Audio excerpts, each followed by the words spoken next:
Most of us spend our lives chasing success, happiness, or fulfillment. But have you ever stopped to ask yourself, why do some people get everything they dream of, while others, no matter how hard they try, remain stuck in the same place? The difference isn't luck, it isn't opportunity, it's mindset. The truth is, we don't become what we want. We become what we consistently think about. Because our thoughts shape our beliefs shape our actions, and our actions shape our future. Today, I want to show you why the most powerful tool you have isn't money, talent, or even connections. It's your mind. And if you can learn to control your thoughts, you can learn to control your destiny. Everything we do in life begins long before we take any physical action. It begins with a thought. Think about it for a moment. Every invention, every movement, every business, every relationship, even every failure, started first in the mind of someone. A simple idea, a fleeting thought, that grew strong enough to become a belief. And once that belief was formed, it dictated the actions that followed. When we say, thoughts shape beliefs, what we really mean is that the stories we tell ourselves every single day determine how we see the world. If I wake up every morning and think, I am not good enough, eventually that thought becomes a belief. I stop trying. I stop raising my hand. I stop putting myself out there. And because I don't take action, my life doesn't change.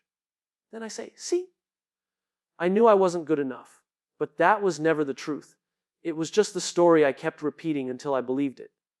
On the other hand, imagine someone who wakes up and tells themselves, I am capable of growth.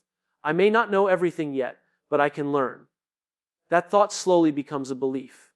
And beliefs drive actions. That person will sign up for the class, they'll apply for the job, they'll take the risk. And because they act, their life starts to shift. The world reflects back what they first chose to believe.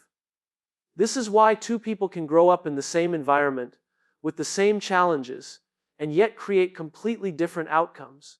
One allows their thoughts to be filled with doubt, scarcity, and limitation. The other feeds their mind with possibility, resilience, and hope. The difference isn't circumstances. It's the invisible foundation of thought that becomes belief, and belief that fuels action. Take the story of Thomas Edison. He failed thousands of times while trying to invent the light bulb. Imagine if his thought had been, I'm a failure, I can't do this. That thought would have shaped a belief, and the belief would have told him to give up. Instead, his thought was, every failure brings me closer to success. That became his belief, and his actions, persistent experimentation, changed the world. This principle isn't just for inventors or visionaries. It applies to all of us, every day. If I think exercise is painful and pointless, my belief will be that health isn't for me, and my action will be to avoid the gym. If I think networking is fake and uncomfortable, my belief will be that building relationships is impossible, and my action will be to isolate myself. Thoughts don't just stay in our heads. They manifest in the way we live. The good news is, we have the power to choose our thoughts. That means we also have the power to choose our beliefs. And when we choose empowering beliefs, our actions begin to align with the future we want to create. Instead of saying, I can't, we can start saying, what if I could?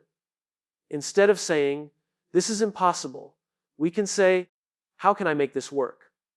Those small shifts in thought create powerful shifts in belief. And once belief is strong enough, it fuels action almost automatically. That's why success isn't about forcing ourselves to act with willpower alone. It's about going one step deeper, working on the level of thought, which becomes belief, which naturally drives the action that leads to results. The human brain is a fascinating machine. It doesn't simply register reality, it interprets reality based on what we choose to focus on. That's why two people can look at the exact same situation and see completely different things. One sees an obstacle, the other sees an opportunity. One sees failure, the other sees a lesson. It isn't the world that changes, it's their focus. And what we focus on, we ultimately attract into our lives. Think of your brain like a radar.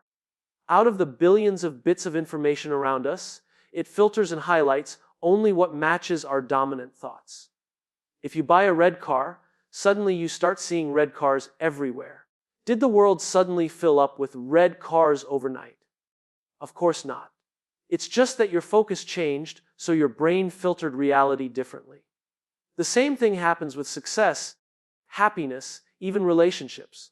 If we constantly focus on problems, we attract more problems. If we consistently focus on solutions, we start seeing doors we didn't even notice before.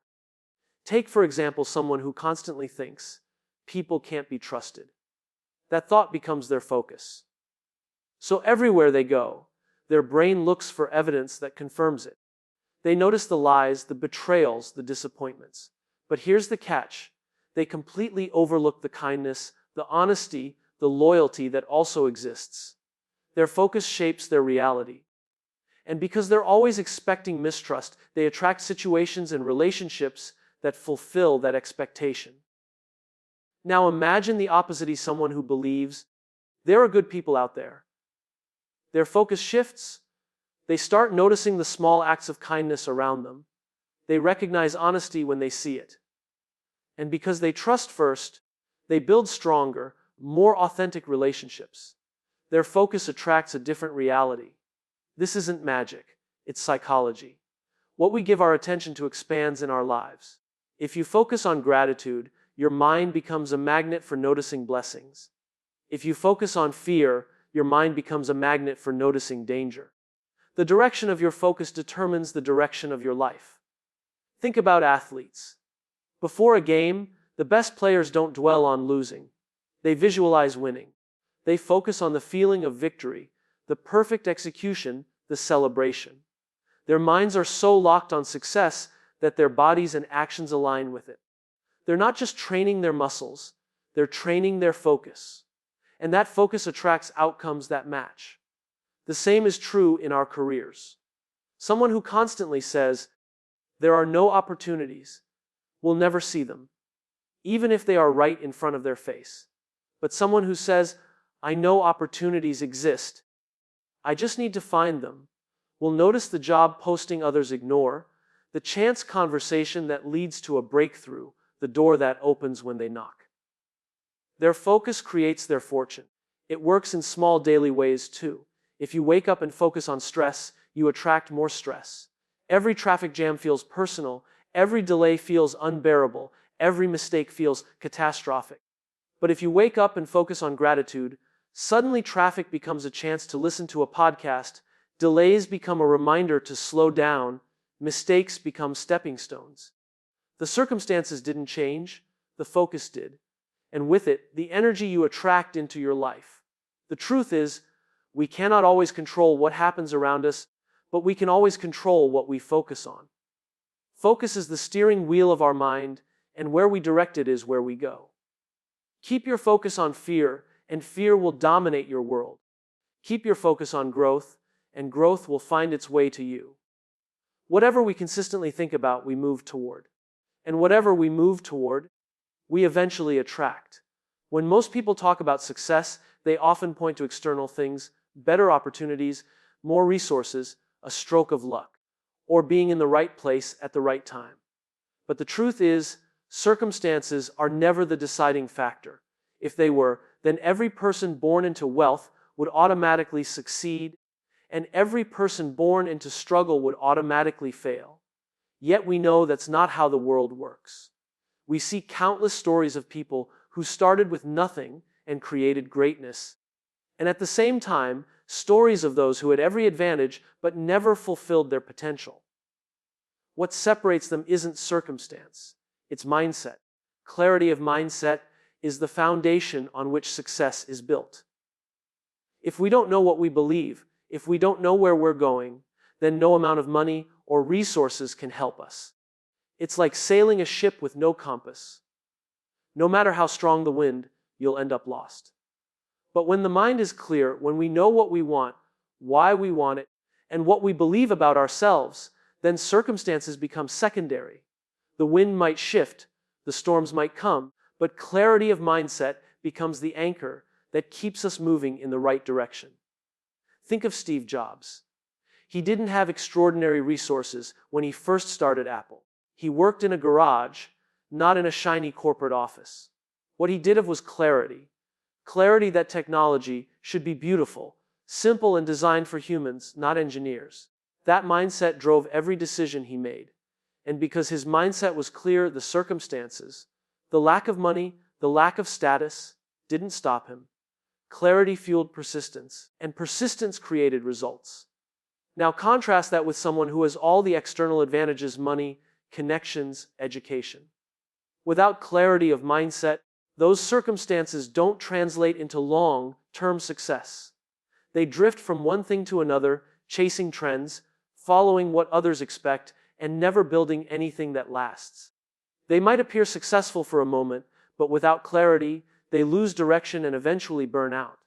Mindset determines how we interpret circumstances too. Imagine two people lose their job.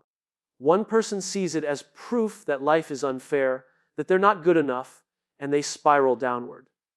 The other person sees it as an opportunity to start something new, to grow, to reinvent themselves.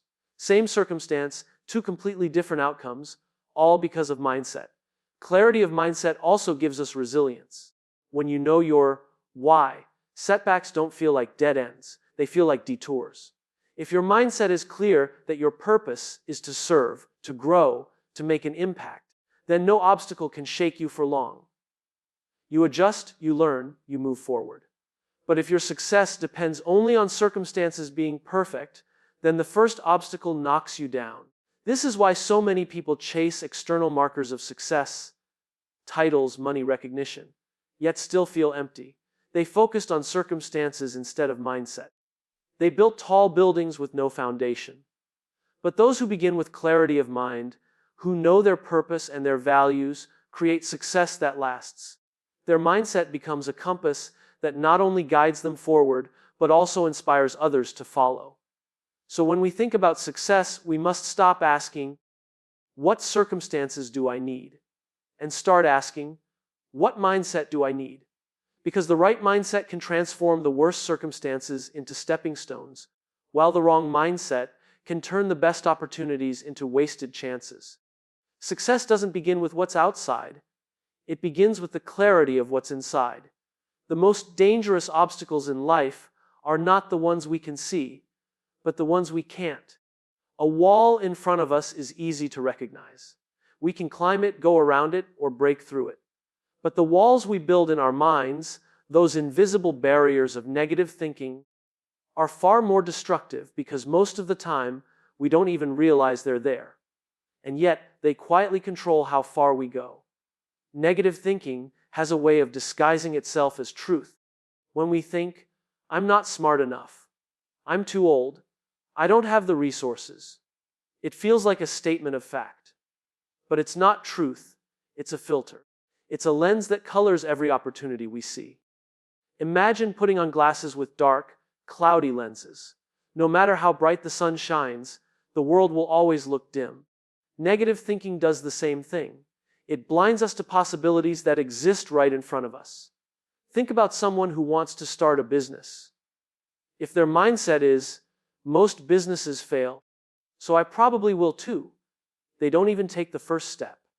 Their idea dies before it's born. On the other hand, someone with the mindset, businesses are hard, but if I learn, I can grow.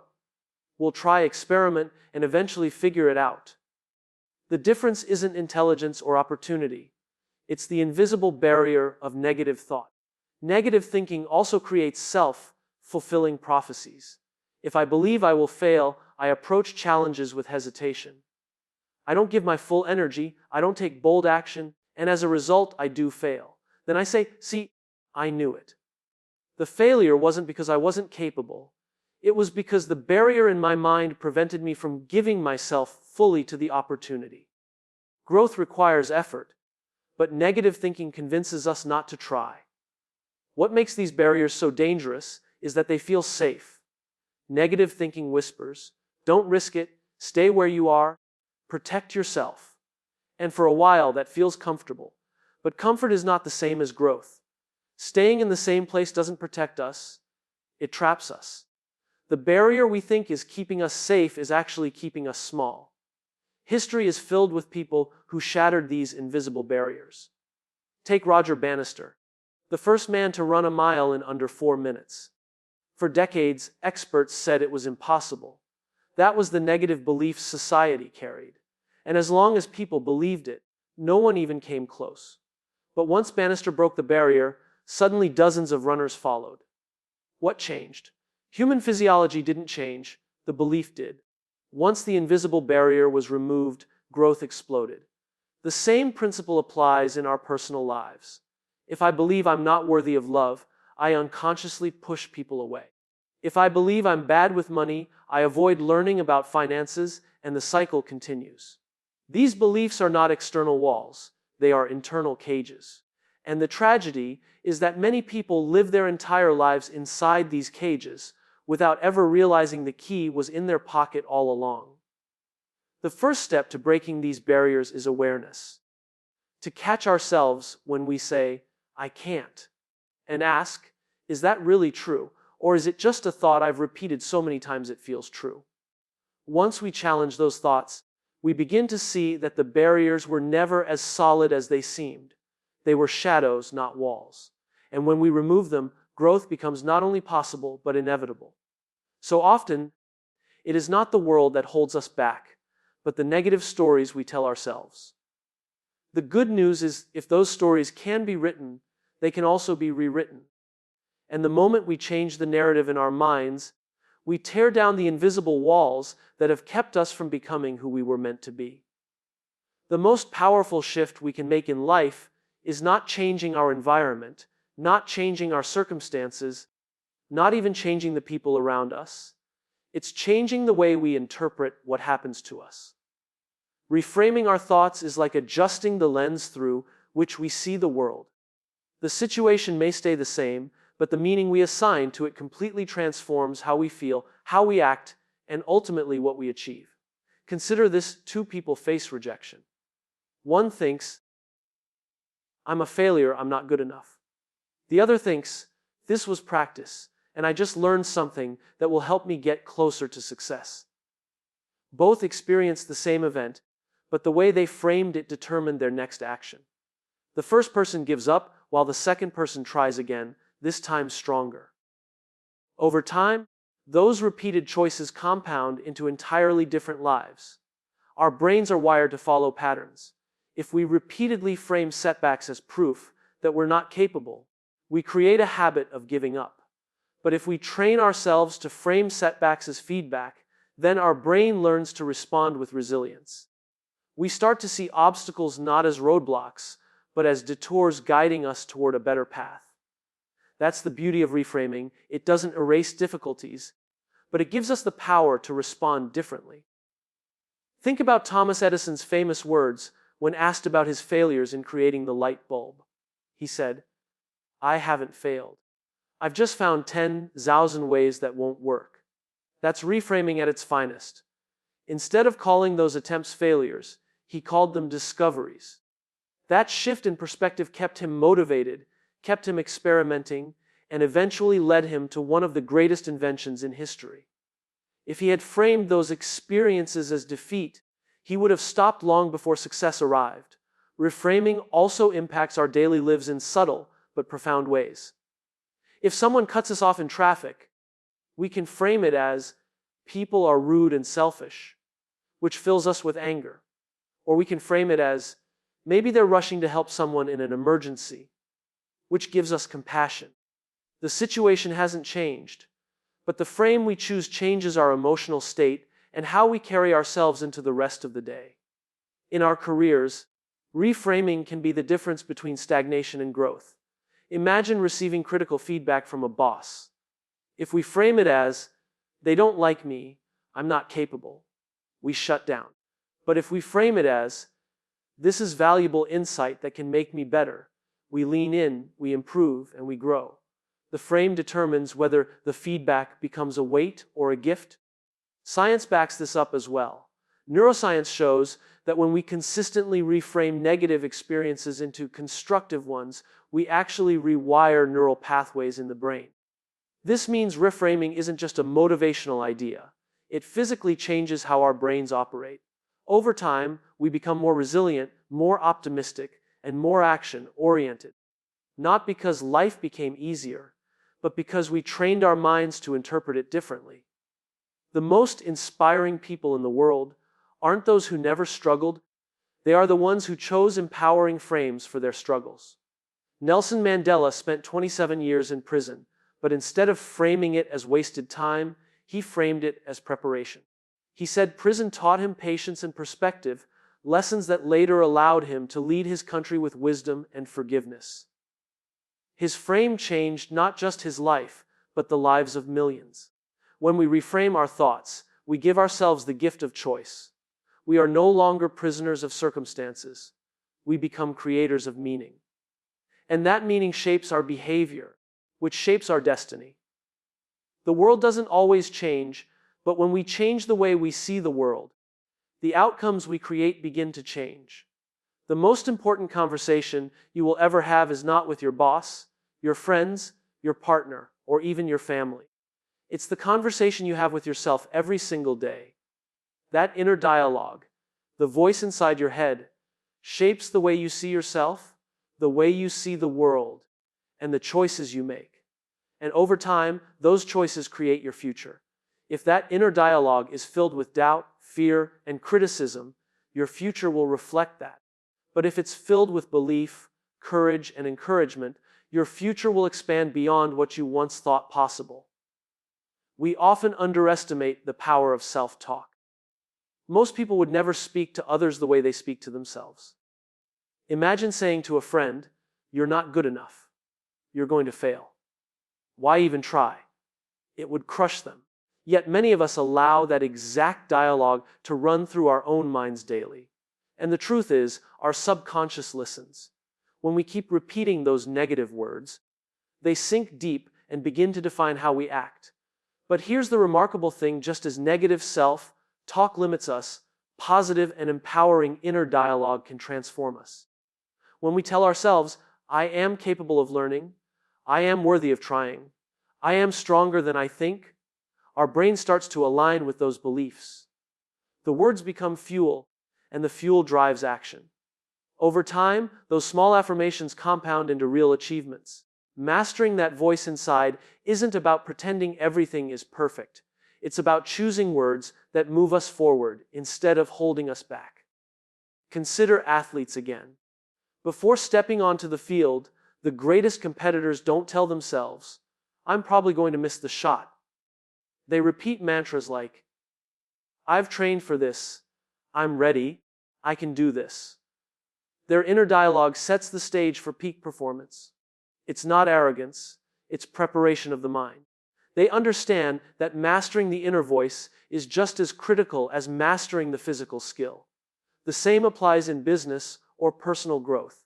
Entrepreneurs who face setback after setback often succeed, not because the path was easy, but because their inner dialogue kept telling them, "Keep going. One more try. The next one could be it." That persistence is born not from perfect circumstances, but from a disciplined inner voice that refuses to quit. Our inner dialogue also affects how we see others. If I tell myself, "People are always against me," I will approach relationships defensively, expecting betrayal.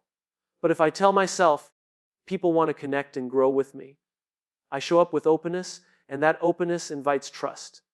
In this way, our inner dialogue doesn't just shape our personal future. It influences the kind of future we create with others. Of course, mastering inner dialogue doesn't happen overnight. It requires awareness. It requires catching ourselves when that voice says, "You can't," and asking, "Who decided that? Is it really true?" It requires consciously replacing destructive thoughts with constructive ones. Over time, the brain adapts. The old patterns weaken, and new empowering patterns strengthen. This is how rewiring begins, not through one big change, but through consistent conversations we choose to have with ourselves. Even the most influential leaders know this. They practice not just speaking to inspire others, but speaking to inspire themselves. They understand that if their inner dialogue is filled with clarity, purpose, and courage, then their actions will follow. And if their actions follow, so will their impact. Mastering your inner dialogue is not about ignoring reality. It's about shaping reality by choosing the voice that guides you. Because the truth is, that voice will always be there. It's up to you whether it becomes your greatest critic or your greatest coach. And once you learn to master it, you are no longer simply reacting to life. You are creating the future you want to live in.